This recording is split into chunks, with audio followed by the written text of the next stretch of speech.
people all morning. The Fox 61 Morning News starts now. And right now it's 6 o'clock. Boy, if there's going to be a Labor Day weekend travel rush, it's probably going to get started soon. If it hasn't already, has it? We'll have a live report from Bradley in the next couple of minutes. And residents in Stonington in a really tough spot. The action they want to see taken. Also, Husky Nation waiting for Paige Beckers to return to the court. We'll tell you what she had to say about her future plans up in stores. Good morning. Happy Friday. Thanks so much for starting yours off with us here at Fox 61 America Areas. And I'm Tim Lammers. Good morning to you. Happy Friday. Happy long weekend if you're going to have Labor Day off. So there's a lot to get to if you have outdoor plans in terms of the weather. Rachel Biscatelli is here standing by. Good looking weekend ahead, at least for most of us, right? Absolutely. And for the most part, we do have a chance for some rain a little bit later on Sunday and really into Monday for the actual Labor Day. But you'll notice right now it is absolutely picture perfect outside in the capital city with temperatures that are starting off in the 50s and also some locations starting off in the 40s this morning with dew points that are in the 40s too. Winds out of the north to northeast right now 5 to about 10 miles per hour. At 57 degrees in New Haven, 60 degrees in Bridgeport. Good morning to you. Upper 40s in Torrington this morning, 51 in Putnam and 50 degrees in Willimantic. So you'll notice at the bus stop today, it will be cool. You might want to grab that light jacket for the kiddos before they head out the door. Temperature wise will be in the 50s to 60s. By the afternoon, we're rising those temperatures into the 70s. By the time you're going home, temperatures will be right around 75 to about 80 degrees with low humidity expected. Heading into the weekend, we are tracking a chance for rain late Sunday and also into Monday. We'll detail that out for you coming up in just a bit. But right now, we want to get a check out on the roadways. Lauren Zenzi is standing by. Lauren, good morning. Good morning to you, my friend. Happy Friday. Good morning, everyone. Hopefully everyone is doing great and had a good week. We're at the weekend. We made it, everyone. Let's take a look outside right now. Do want to bring us out to one alert. This is in the Middlebury area, I-84 eastbound. They say that there is a dump truck crash. This happened at about 1:30, 2 o'clock this morning. So we are working to get more information on this on the eastbound side of I-84, but not really causing any sort of delay as of right now. So I'm not too worried about that. In the capital city area, lots of construction wrapping up, especially on the north and southbound side of I-91 over in the Wethersfield area. We can see traffic is moving much more freely now than it was before, which is some good news right there. As we take a live look out in Waterbury, things are looking good. And over in the Fairfield area, things are moving freely as of right now, some light to moderate volume. But overall, the roads are looking good. Now, we always talk about the roads, the rails, the skies. So for that, we're going to be sending things over to Fox 61's Julia LeBlanc joining us live at Bradley International Airport. Julia, how are things looking now? They look a lot less busy than they were before. We know that that morning rush usually comes in at Bradley. Hi, yes, good morning to you, Lauren, and happy Friday. Yeah, we know that 5:30 is usually the busiest hour here, at least the busiest half hour here at Bradley International Airport, but there's still relatively a good amount of people now going through TSA pre-check, making sure they get on their flight on time. However, if for some reason some of these people's flights are canceled, we know there is one cancellation right now. If you're heading to Charlotte out of Bradley right now, there's a new website that was created actually by the government to help those people and to make sure that those airlines are being a little more customer friendly. So this was just launched yesterday by the U.S. Department of Transportation. It's a website that anybody can access to see what kinds of guarantees, refunds, or compensation the major airlines here in America offer in case of a cancellation or delay. Now, the point of it is to give people the choice to choose what works best for them and to choose the airline that offers the most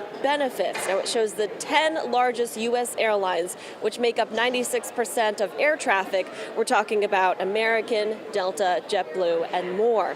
And this is all because of the campaign by Transportation Secretary Pete Buttigieg. He wants to hold airlines accountable and get them to be more transparent and customer friendly after a summer full of cancellations. Now, according to Flight Aware, those have made up about 2.6% of all flights. Now, if you have been one of those people, we deeply apologize. We know how much of a headache it is to have your flight canceled or delayed, but this new website is supposed to help people and make sure to hold those airlines accountable, make sure they're being customer friendly, sort of put feet under their fire under their feet, put their feet to the fire is the saying I'm trying to say here at 6 o'clock in the morning on a Friday, so that they can make sure to help people out, even though they're struggling with staffing issues as well. And that's what they have reported.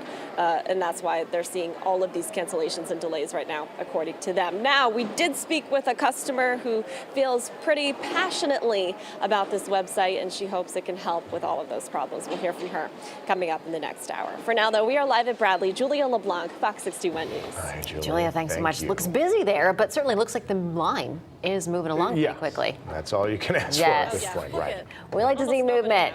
That's a lot of people for 6:05. Yeah, Yeah, but certainly moving, clearing it out. All right, good stuff. Julia, thanks so much. We will check back throughout the morning. Well, meantime, thousands of Delta pilots protesting ahead of the Labor Day weekend travel rush. Yesterday, off-duty pilots demanded a new labor contract and better working conditions. It's not just about pay. So obviously pay, if inflation is serious, and we all feel inflation. However, it's also about job protections, making sure that Delta passengers are flown by Delta pilots, retirement, as well as schedule quality of life as well. Oh, dozens of demonstrations are happening at airports all over the country, including very busy Atlanta and New York. The pilots have been working under a contract that was negotiated 6 years ago.